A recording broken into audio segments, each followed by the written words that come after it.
Judge Hippler has made some decisions in regards to the trial. And we're going to go over them. There's some wins for the defense and there's some wins for the state. And I have to say that everything that's being put out there and being allowed makes me really question the fact that, well, it's not really a question, I guess. It confirms almost what I've thought from day one. Of course, I've been on a teeter-totter for this entire time, but just the more that the judge allows and doesn't allow and whatnot, and the things that he doesn't allow, I'm going to go over that. I'm going to go over it, okay? So, there's some wins for the defense. Let's go there. Obviously, the psychopath and sociopath, that's banned from being mentioned because that's mentally related. Now, the state admitted that they weren't even going to mention any of these terms at all anyways. So, why that was even a thing, I don't know. This is a big one. The genealogy, the IgG, there's no evidence of it, supposedly. They're not... It says no DNA, genealogy, evidence, IgG. That's a big one. That's really a big one. They can't use autism as an aggravator, obviously. Again, it's mental related. In regards to Rylene Nowlin, I guess there's no misleading DNA stats on this. And then the defense can also challenge a tip that named him. The tip that named Brian, who I'm assuming is family. Someone in his family. I know that his sister was very suspicious of her brother whenever they found out it was a white car, he was in criminology, all of that. So I have a feeling the tip was his sister. Now, that's basically the big things. That's not that much, okay? That's not that much except for the genealogy, IgG. That's a big one for the defense. The state won a lot more, in my opinion. And this is why I start questioning and confirming, I guess, what I always thought, I guess. So, the K-bar purchase is allowed. Amazon K-bar purchase is allowed. The prior traffic stop on August 21st, 2022 is also allowed. With redaction, though. There's a 3D model that Bill Thompson wants to bring out, the little dollhouse, and calls it.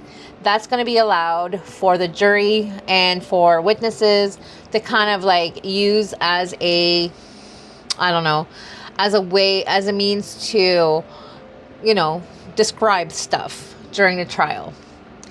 What else? The alibi. No solid alibi was given. No alibi defense for now. This I got off this person Lisa on one of the Facebook groups. She did this up, so I'm reading off this. So shout out to her. I don't remember her full name, but shout out to Lisa. Alternate suspects need real proof due by May 14th. Now, they were mentioning the alternate perpetrator, right? At the April 9th hearing. April 9th was a huge day, you guys. It was a big hearing.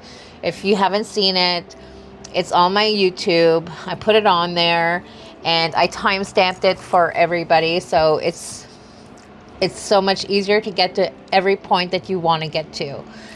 Now, it's a 6-hour hearing, so because I cut out the lunch and the breaks, so I put it all together.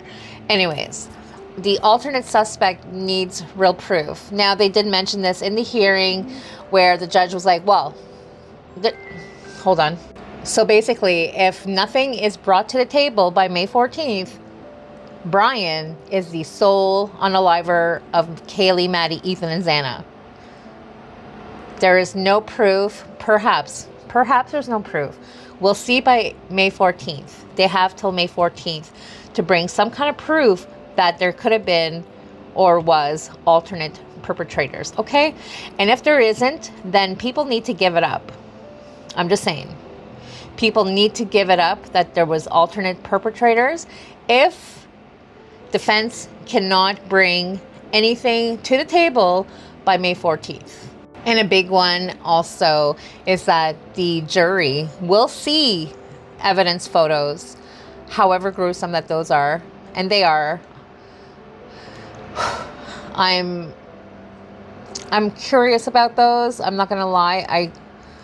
I'm morbid in that way. I do want to see everything. I want to see everything in regards to this case, every piece of evidence, photo, everything, video. I want to hear it all. I just do.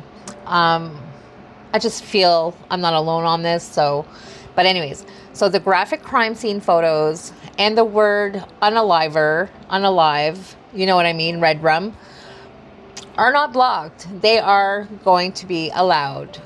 Okay, so this is going to be a big one. The next, I think it's a pre-trial conference is what they're going to have eventually, not too far from now. I'll have to get the date. I don't remember what date that is. If you guys know off the top of your heads, just let me know when those next hearings are. Actually, I'll just check it on the case summary right here, actually. And I'll input that in an upcoming video for you guys. But that's all I have for right now. Again, thanks to Lisa. I don't know who this person is, but she's in the Idaho group. She put that point form, so it makes it a lot easier for me. But I did save the documents, and I'm going to go over the actual documents with the judge's orders and his decision on everything that we see that I've mentioned here. And we'll... But, before I do that, I do want to mention, I want to go over one of them that is pretty important. One second. I want to read this one part, okay? It's in the motions of memorializing the motions in limine, the ruling, okay? This is K, and this is in regards to the Amazon click activity evidence at trial. The evidence is highly relevant. A K-bar sheath was found lying next to the body of one of the victims, all of whom were unalived using this object.